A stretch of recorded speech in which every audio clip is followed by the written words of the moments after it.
sommes le 30 octobre 2020 et hier, le Premier ministre nous a expliqué, avec la ministre du Travail, que désormais, pendant cette période de confinement, de reconfinement, le télétravail devenait la règle. Alors, qu'est-ce que ça veut dire? Le télétravail devient la règle. C'est un peu compliqué. Pourquoi? Parce que dans le protocole national qui a été actualisé et qui définit les règles sanitaires que nous devons suivre pour éviter toute contamination et propagation du virus, il est expressément indiqué que dès que c'est possible, votre employeur doit vous faire télétravailler. Et le Premier ministre a même précisé que ça devait être, si c'est possible, 5 jours sur 5. Le problème, c'est que ce protocole national sanitaire n'a pas une valeur juridique impérative en tant que telle. Et à ce jour, il n'y a pas eu de modification du Code du travail qui régit le télétravail. Donc, aujourd'hui, ce qui est la règle, c'est que vous avez un employeur qui peut vous indiquer que vous devez télétravailler et pour des règles, dès que c'est possible, votre employeur vous dit vous devez télétravailler et vous devez très logiquement vous soumettre à cette règle. Le problème, c'est que votre employeur peut aussi vous dire, eh bien, vous allez télétravailler non pas 5 jours, mais vous allez télétravailler 3 jours, 4 jours ou 2 jours. Il n'y a pas aujourd'hui de règles impératives pour votre employeur à vous faire télétravailler 5 jours. Pourquoi? Parce qu'il peut parfaitement considérer que pour le bon fonctionnement de l'entreprise, eh bien, avoir tout son personnel qui télétravaille, ça n'est pas jouable, ça n'est pas tenable. Donc, l'employeur reste maître chez lui et reste maître de l'organisation du travail dans son entreprise. Ça veut dire quoi? Ça veut dire qu'il a l'obligation de faire respecter les règles de sécurité, donc de vous faire télétravailler dès que c'est possible, mais s'il considère que ça n'est pas possible ou que ça n'est pas intégralement possible, eh bien il peut parfaitement fixer lui-même les règles qui vont dire que vous allez télétravailler 4 jours, 3 jours, 2 jours, voire ne pas télétravailler. Alors, la question c'est, est-ce que vous avez, vous, salariés qui souhaitez télétravailler, est-ce que vous avez une manière de contrecarrer une décision d'organisation prise par votre employeur qui va considérer que vous ne pouvez pas télétravailler ou vous allez télétravailler 1 jour, 2 jours, 3 jours, 4 jours?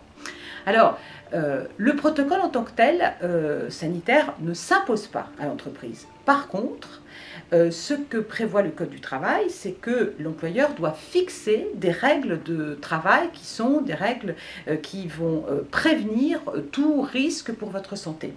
Et au regard des textes généraux du Code du travail, eh bien, on peut envisager qu'un employeur, par exemple, qui refuserait de faire télétravailler du personnel qui, normalement, pourrait télétravailler, eh bien, l'inspecteur du travail, si vous l'alertez, pourra venir faire des contrôles dans les entreprises et vérifier si effectivement il y a une possibilité de télétravail que l'employeur a refusé de mettre en place, et auquel cas l'inspecteur du travail pourra constater que l'employeur a manqué à son obligation de prévention des risques pour la santé des travailleurs.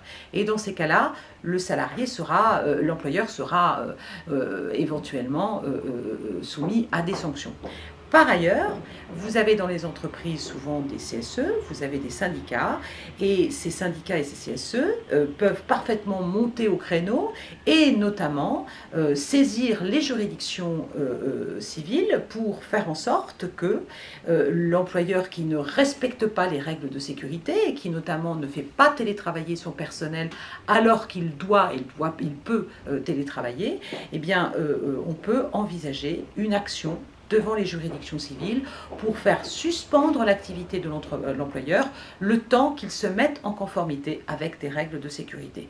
Ce sont des actions fortes qui sont assez lourdes à mener, qui ont été menées pendant le précédent confinement et qui ont d'ailleurs porté leurs fruits, et ce qui fait que avec le risque d'être sanctionné et d'être interdit de fonctionnement, il est bien évident qu'un employeur qui ne jouerait pas le jeu Si vos organisations syndicales ou le CSE dans votre entreprise fait en sorte d'alerter sur cette question-là, il est très probable que votre employeur revoie sa position et fasse télétravailler si au préalable il ne souhaitait pas le faire. Et puis, par ailleurs, vous pouvez, vous, salariés, si vous n'avez pas d'organisation syndicale, si vous ne souhaitez pas monter au créneau auprès de l'inspection du travail, vous pouvez aussi vous rapprocher du médecin du travail. Et le rôle du médecin du travail, justement, c'est en cas de situation comme celle-ci, avec un télétravail qui est possible et qui éventuellement est tout à fait conforme à votre santé, etc., eh bien vous pouvez demander au médecin du travail d'inviter votre employeur à vous faire télétravailler au moyen éventuellement de restrictions d'aptitude qu'il aurait pu, d'aménagement de poste qu'il aurait pu déceler. Et dans ces cas-là, si votre médecin du travail dit que vous devez être soumis à du télétravail, eh bien cet aménagement de poste s'impose à votre employeur. Et donc dans ces cas-là, l'employeur sera contraint, sauf à devenir fautif, à respecter cette obligation. Maintenant, l'autre question qui se pose, c'est le problème du salarié à qui on indique qu'il doit télétravailler et le salarié qui ne veut pas télétravailler. Ça arrive. Le refus du télétravail, le Code du travail nous indique qu'il n'est pas un motif légitime de rupture du contrat de travail. Donc, ce que nous ne savons pas encore, et ce qui malheureusement risque de se dessiner, c'est un salarié qui refuserait le télétravail et qui serait sanctionné par son employeur pour refuser une modalité d'organisation du travail, puisque le Code du travail prévoit expressément qu'en cas de pandémie, eh bien, le fait de faire télétravailler son personnel ne constitue pas une modification du contrat de travail. C'est une modification des conditions de travail qui s'imposerait au salarié, mais ça n'est pas une modification du contrat de travail. Donc, nonobstant cette règle-là, le Code du travail précise quand même qu'on ne doit pas vous licencier parce que vous refusez de télétravailler. Mais je pense et je crains qu'un employeur pourrait éventuellement vous sanctionner pour refuser ce télétravail. D'autant que nous sommes tous invités à favoriser ce mode de travail.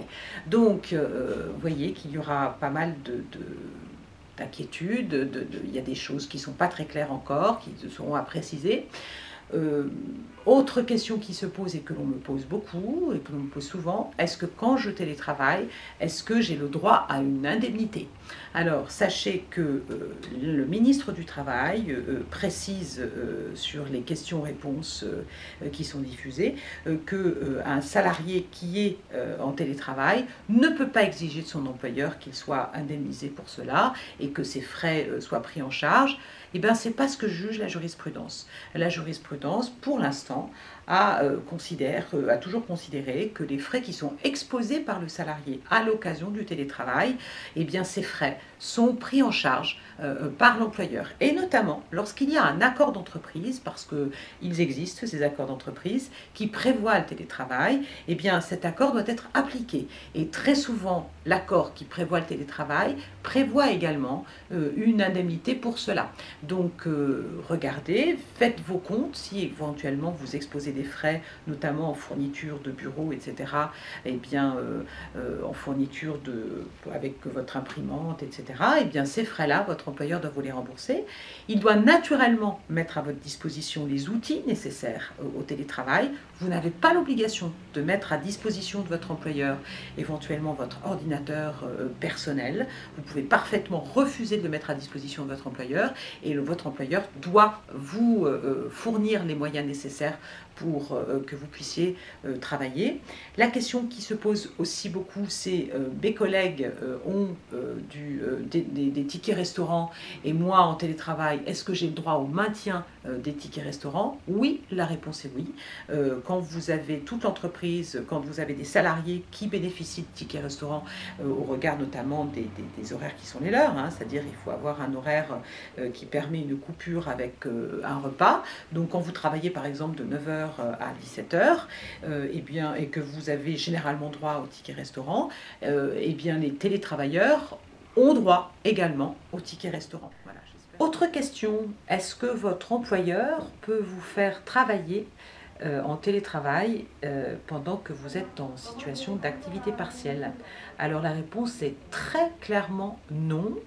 Vous êtes en télétravail, vous êtes payé pour le temps pour lequel vous travaillez, vous êtes payé à 35 heures, vous êtes payé au forfait et votre employeur n'a pas le droit de vous dire, écoute, pendant cette période de télétravail, ça m'arrangerait de te placer aussi en activité partielle pour faire l'économie de ton salaire.